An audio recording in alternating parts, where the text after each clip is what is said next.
So I want to show you how you're going to perform a single side dominant deadlift variation. So as opposed to single leg deadlift, this one's going to be a single side dominant deadlift, so more of an offset deadlift, with more of the weight being put on the front leg. The back leg is just more of like a kickstand just for support. You're barely putting any weight. We don't want to weight shift back. So you're going to have a kettlebell on each side or a dumbbell on each side.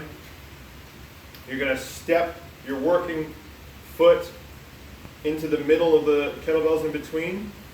You want your heavier bell on the inside if you're using two different weights. If you're using the same weight for each kettlebell, then that's fine.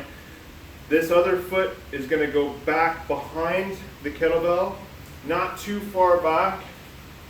So it's just going to step back a little bit. The further back you put it, the more of a tendency you're going to have to shift your weight back, so we don't want that. So basically, you're just having that foot back here just to balance.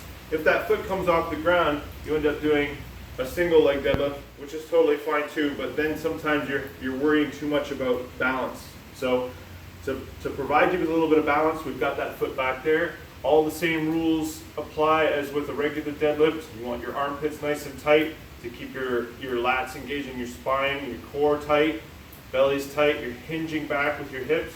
Very little bit of a knee bend, as little as you can manage, mostly bending through the hips, coming straight up, making sure you finish with full extension through the hips, and set them right back down. Don't lose that position, and don't put all the weight back onto the floor. So we want to keep that weight on the leg, just tapping down to the floor if you have enough range of motion to do so.